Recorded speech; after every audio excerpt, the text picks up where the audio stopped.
You're listening to the N2K Space Network.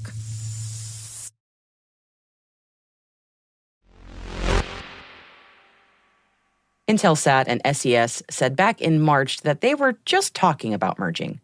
If it happened, these two giants, already two of the biggest players in the satellite communications world, would make a veritable $10 billion satellite colossus. But yesterday, both parties walked away from merger talks, saying, thanks for the chat, but I'm just not feeling it. T-minus 20 seconds to LOS T-dress. Go for deploy. Roger roll. Today is June 22nd, 2023. I'm Maria Varmazes, and this is T-minus.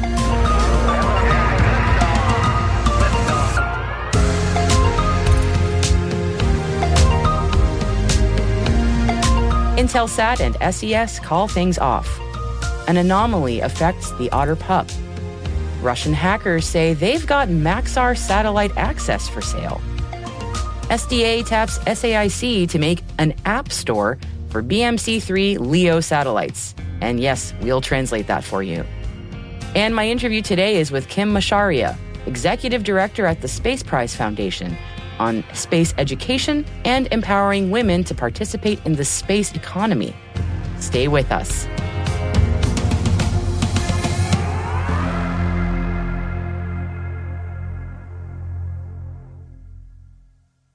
And on to our Intel briefing for today. It's not you, it's me. Or maybe it is you. Satellite communications giants Intelsat and SES, both based in Luxembourg, after months of talks, are deciding to not merge. The two satellite communications companies confirmed yesterday that they're ending merger negotiations. These two companies are massive players in the satellite field, and a merger would have made a behemoth of a company and a transaction that would have potentially been worth around $10 billion US.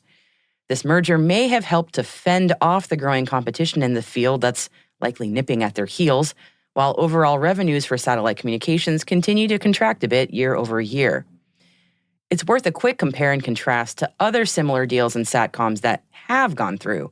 Just a few weeks ago, in fact, competitors Viasat of the US and Inmarsat of the UK successfully completed their own merger deal, and it was valued at about $7.3 billion US.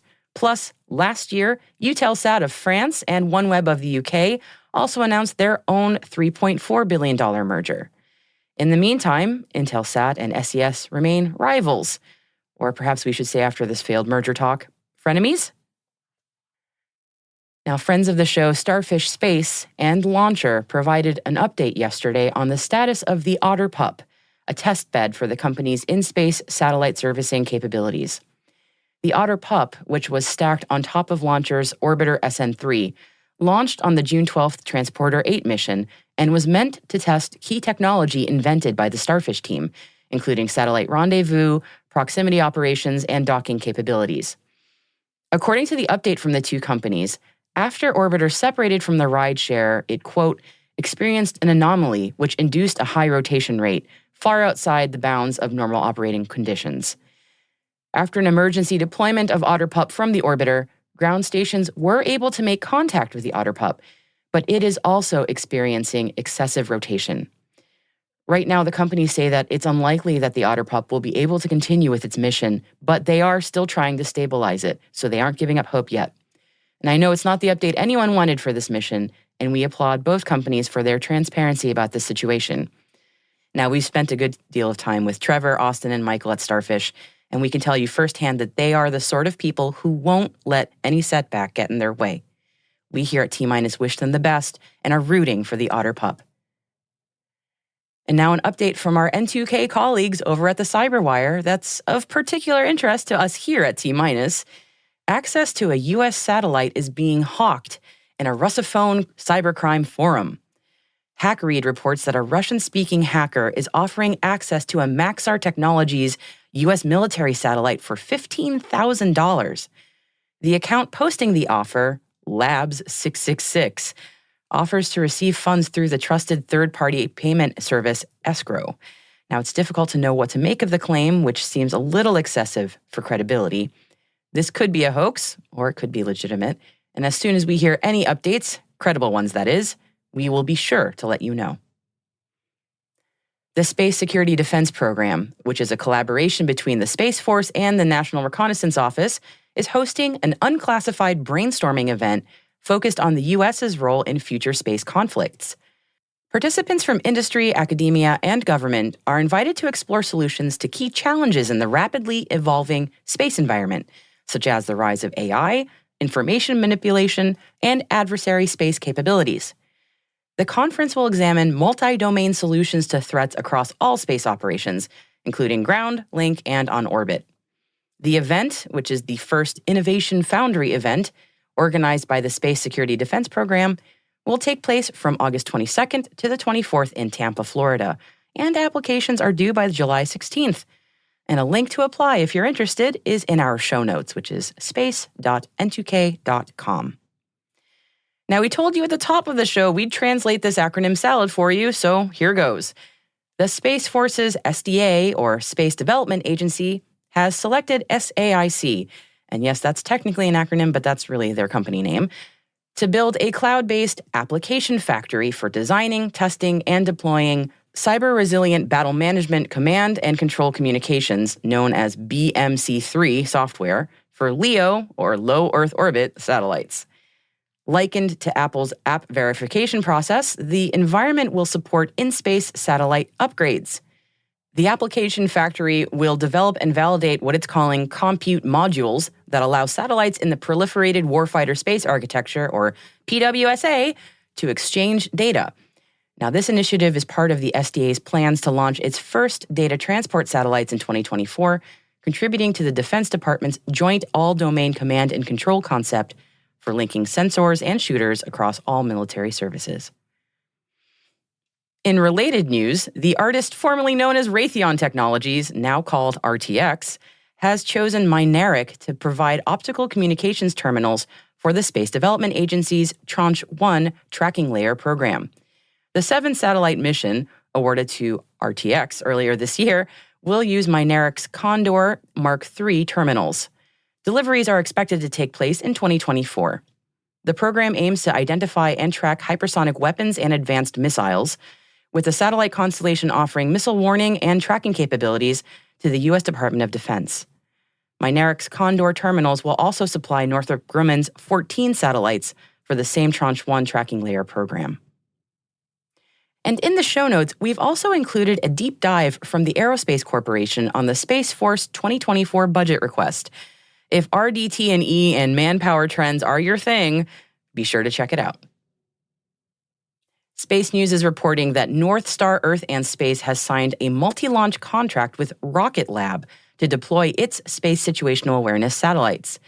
The agreement follows the bankruptcy of Virgin Orbit, the original launch provider. Rocket Lab will launch NorthStar's first 4 satellites in fall 2023. The satellites, provided by Spire Global, will contribute to a platform tracking objects as small as 5 centimeters in low Earth orbit. At least 12 satellites are needed for full commercial services, and NorthStar's deal with Spire includes options for up to 30 satellites. The agreement with Rocket Lab also encompasses 2 additional missions that could launch as early as 2024. Testifying before Congress yesterday, Tom Stroup, president of the Satellite Industry Association, called for financial incentives, funding, and regulatory changes to boost satellite technologies for rural areas.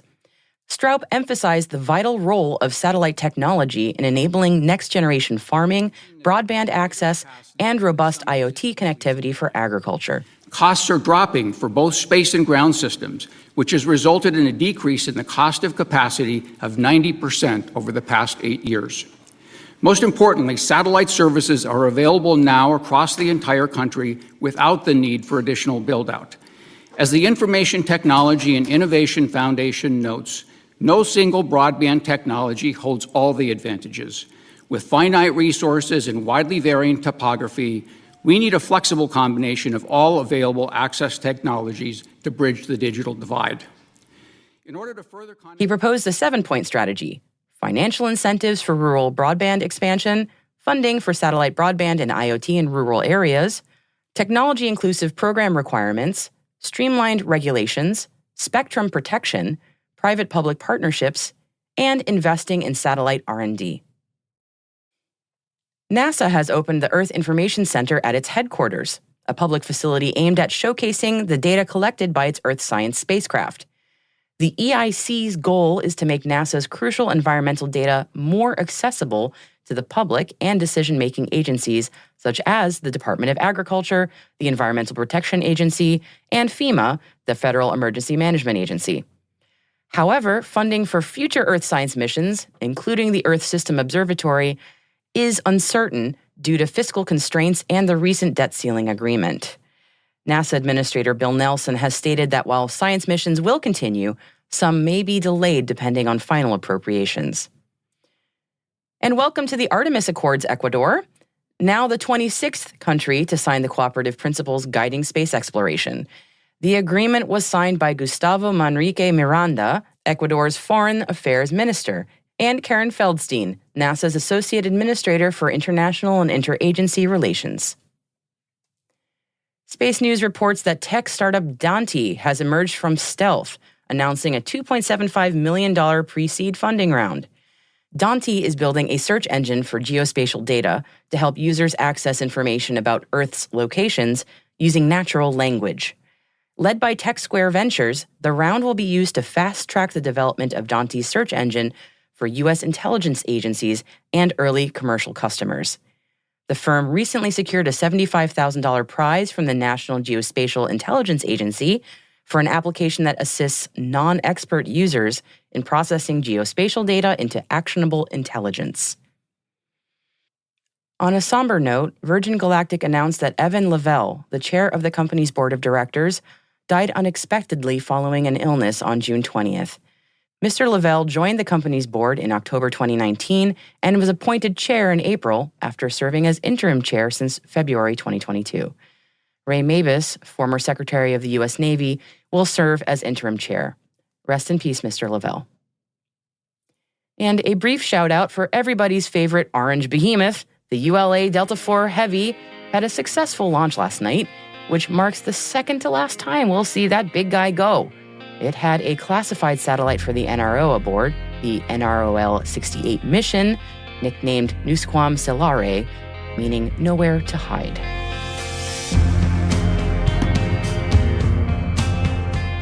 And that rounds it out for today's Intel briefing. Stay with us for my conversation with Space Prize Foundation Executive Director, Kim Macharia.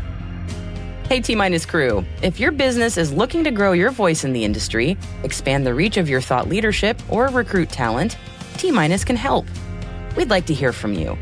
Send us an email at space@n2k.com or send us a note through our website so we can connect about building a program to meet your goals.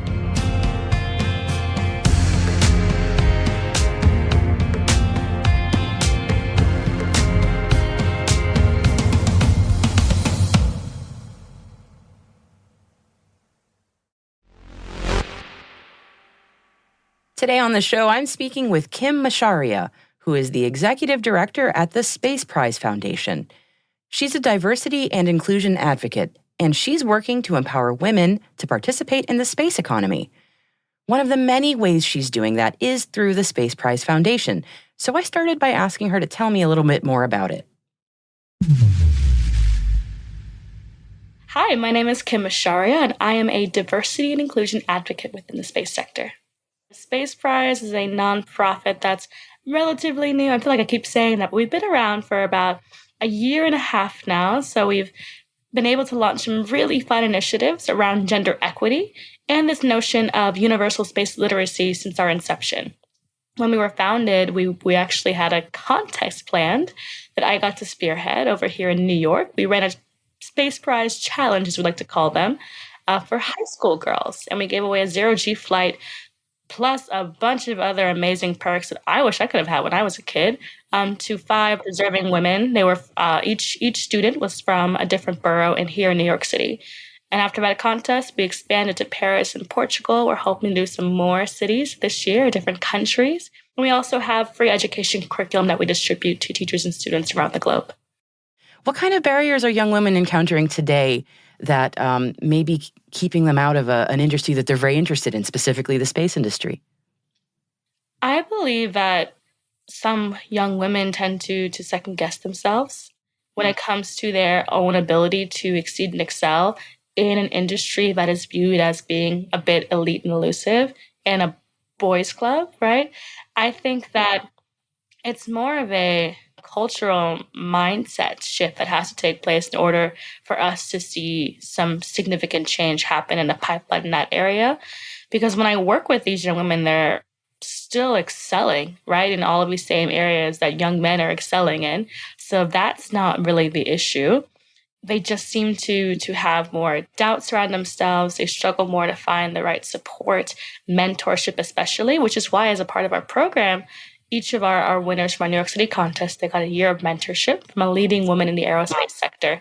And I thought that's really what excited me the most about getting to work on this specific program was that aspect. And we've also been able to bring in leaders from the space sector to engage with the girls directly outside of our mentorship program. For instance, we had a private roundtable session with the U.S. ambassador to the UN. And the young women got to speak to the ambassador about the relevance of the SDGs as it relates to space exploration and space flight.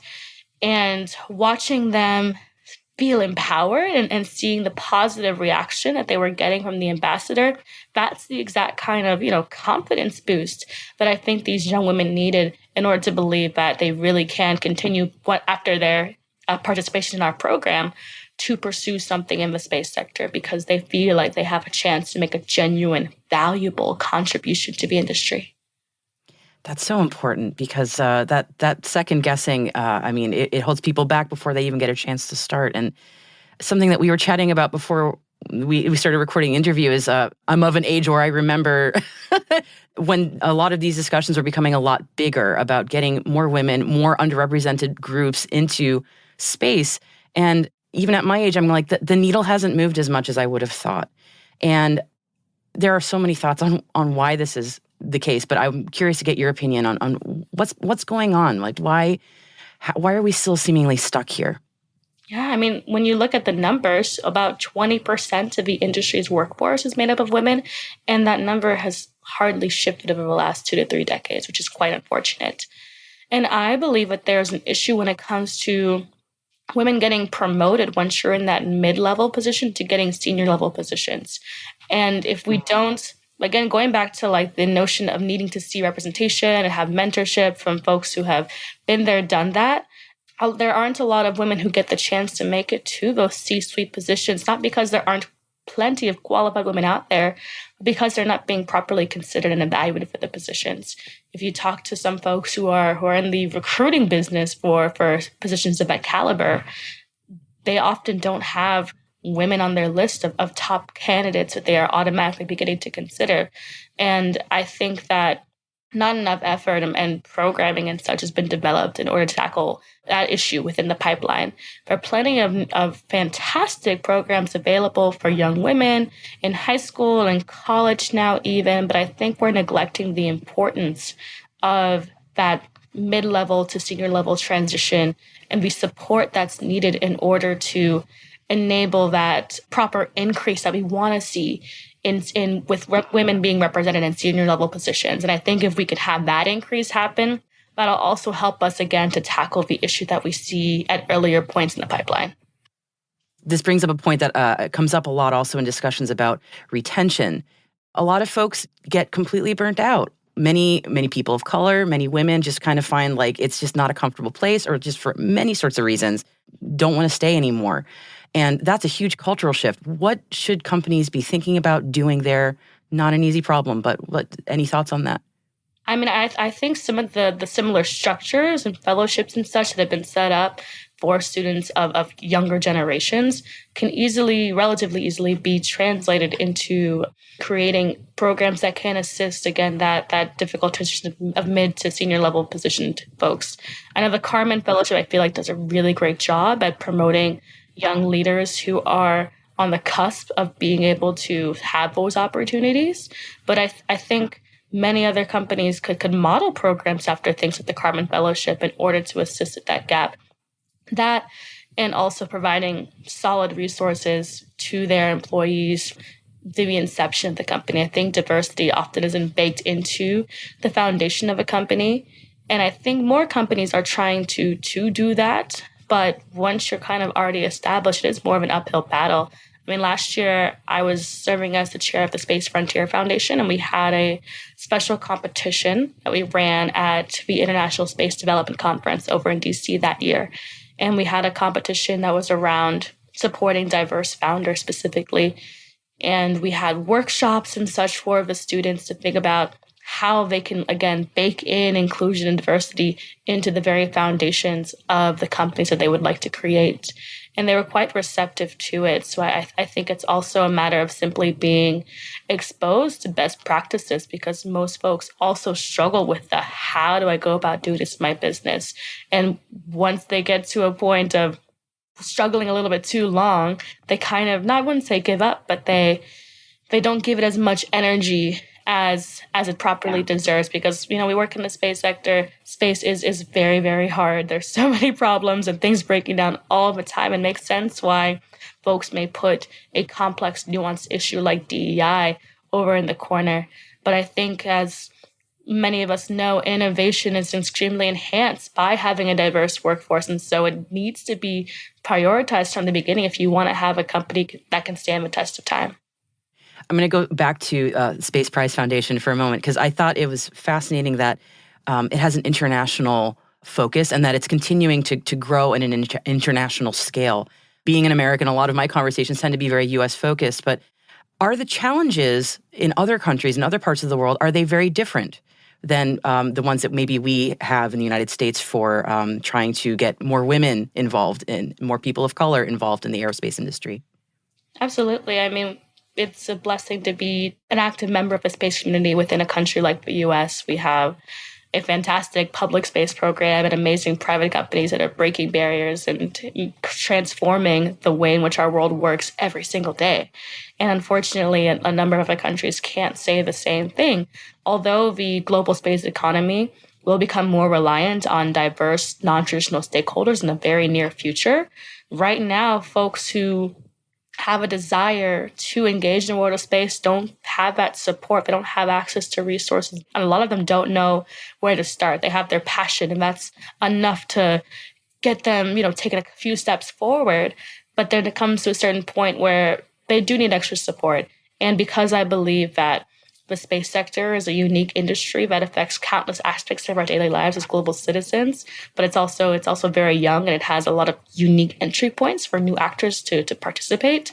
I'm really, really passionate about ensuring that folks from non-space flying countries can actually access the industry. And so reaching out to folks in other countries is really, really important to us. And right now we're starting to do that through the promotion of our education curriculum, because we think that's, a fantastic resource that we can use to get young folks excited. I remember I spoke to a group. I do work with different organizations in Africa and with around supporting youth STEAM education. And I've had workshops where I've gone to host events and such where it's a Saturday morning and you see on your Zoom screen dozens of classrooms full of like 40 students listening in, hungry for all the knowledge you have to give them. And it's truly savoring the opportunity to be around industry members who are willing to share their time and help them map out what the future could look like. And so it's something that I think Space Prize will continue to do more of. We're hoping to do more and more workshops, and not only that, give more unique, transformative opportunities to folks in these regions as well.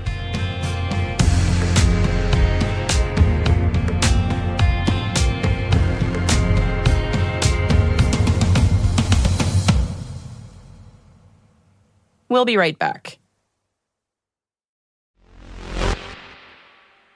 Welcome back. And now, over to Alice. We are going on Bravo 5, Bravo 5. This is T-Minus space producer Alice Carruth with the latest news from the 2023 Spaceport America Cup. The first day of launches was marred by weather delays and ant attacks, See yesterday's live stream for evidence of the ants. And we're being attacked by flying ants, which I think you just saw me swatting away from Dustin. But some teams did manage to beat the notorious desert winds. Purdue University led the pack of 10 total rocket launches, and only one Cato. That's a catastrophe after takeoff to you and I, before the range was closed. The third team to lift off was the University of College London, who we spoke to in Monday's special edition of our show. Jerome Salvaredge leads the team for UCL, and I caught up with him after the launch to find out how they were feeling about being third off the pads. It was really exciting. I remember pitching this to the team at the start of the year and thinking, there's just no way it's going to happen. And then as we got closer and closer and things started falling more into place, there was a point where it felt really surreal. I feel really proud of my team. So as soon as we got here, it was 4 of us, and we worked really well together, I think, setting up everything. Adrian was clearing this area. August was on avionics. I was doing the manufacturing. Jenny was helping with recovery. And we wouldn't be here if every single person here was not giving their best. And I think more than anything, the team was looking out for each other. I think it's because of that we can stand here now and appreciate this victory, not just as a solo victory, but as a group achievement. The UCL team later recovered their rocket in the desert. Initial data suggests that they came within 100 feet of their intended apogee. They're competing in the 10,000-foot category and will now have to wait until the weekend to find out how they performed overall in the competition. Launches continue until Saturday at noon Mountain Time, and with over 100 teams anxiously waiting to lift off, there's still lots to see between now and then.